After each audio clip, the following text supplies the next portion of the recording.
In 17th century England, in the village of Little Happens, the magistrate Sir Andrew Pike has summoned the witch-finders Mr. Warren and Mr. Clarke. A young couple in the village claims that their mother Elizabeth Gadge is a sorceress. The witch-finders are to judge whether the accounts of the sorceress are true or not. Pike is excited, since the news has attracted the attention of the outsiders. They will begin their investigation in the morning. Next morning, Clarke and Warren gather others in a hut. Warren tells his price to Pike for the investigation and judgment. Clarke will give his own bill separately. Warren and Pike already seem to be convinced of Elizabeth's guilt. Pike draws a picture of both with finders as a remembrance of their meeting. The cobbler, Richard Two Shoes, suggests a photo of all three together. The hearing begins, and Pike introduces the witch-finders to the outsiders. Elizabeth arrives. The crowd starts chanting, "Witch, witch." Elizabeth cries for her daughter, Sarah.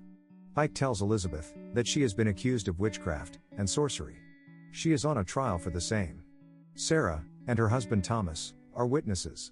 Elizabeth says that the couple wants to get rid of her ever since her husband died.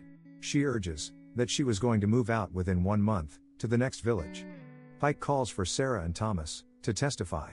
Thomas testifies that they have been spying on Elizabeth for several nights and saw her meeting with a fiend covered in brown fur and suck upon a black teat until sunrise. Sarah adds that sometimes she saw a white dog appear and dance. Elizabeth denies sucking on a black teat. Warren wants to sew up Elizabeth's mouth to keep her silent. Sarah continues that she saw her mother meet up with an imp, small as a mouse, which she kept hidden in a wicker bottle. Clarke asks if this imp could actually be a small mouse in the bottle. Thomas replies that the mouse talk in a strange language, and Elizabeth calling it a snowflake. Clarke says if the strange language was the mouse squeaking, which Sarah agrees. Elizabeth says that the mouse was white as snow, so she named it Snowflake. Pike wants to add Snowflake to the witness list and hear what he has to say. Another witness, George Waterhouse, testifies that he saw Elizabeth fly out of a window on a shovel, kiss the devil's butt, and eat a baby's face off. Upon Clarke's questioning, George reveals that Elizabeth sold him a cow, which died shortly thereafter. Elizabeth is called for questioning. Warren asks her about the fiend that she meets at night. Elizabeth denies meeting anyone at night. She says she does have a brown fur hat, but it is for the cold. It doesn't have any feet or teats to suck on. The crowd starts laughing. Elizabeth starts making fun of Warren, and the crowd keeps laughing at him. Warren gets angry and announces that the next person to laugh will be executed. He goes from person to person, looking for the person who laughs. Everyone in the crowd starts laughing. Clarke gets angry and tells everyone to stay focused on catching the witch. Pike announces that the trial will continue in private. Warren uses a needle to prick Elizabeth to look for the devil's mark. Elizabeth begs for mercy from Sarah. Sarah urges Warren to stop, saying that they don't really know what they saw. Warren doesn't believe her and keeps questioning Elizabeth. Elizabeth reveals that she has been meeting up with Richard Two Shoes. He denies it. She says she has been sucking him in exchange for money.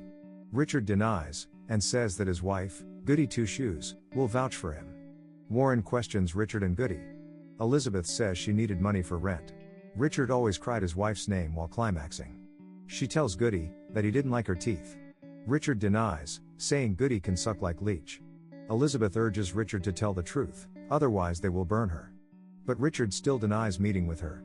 Warren asks Pike to adjourn the court until tomorrow. Next morning, Clarke believes that Elizabeth is not a witch, and the couple simply wanted to get rid of her. Clarke argues that if Elizabeth is innocent, and they condemn her death, they are doing the devil's work themselves.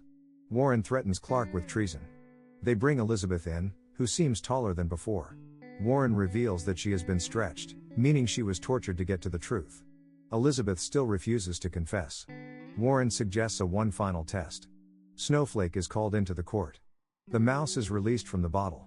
The mouse starts moving and reaches Elizabeth. Warren says that this proves that Elizabeth is a witch, and to prepare for her execution. Pike announces the sentence.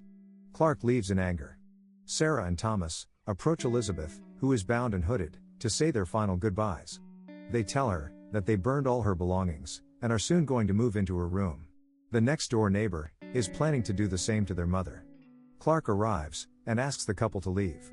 Clarke removes the hood from her face to reveal Warren instead of Elizabeth's. Clarke believes that Warren has been tainted with evil and is no longer doing the God's work. Pike arrives with the guards and take the witch outside. The real Elizabeth comes outside, who was hidden all this time. It is then revealed that Elizabeth is indeed a real witch. She breaks Clarke's neck, killing him instantly. She watches as Warren is burned alive, while the crowd screams in excitement. The episode ends with Elizabeth transforming into a raven and flying away to her master. Like and subscribe for more videos like this.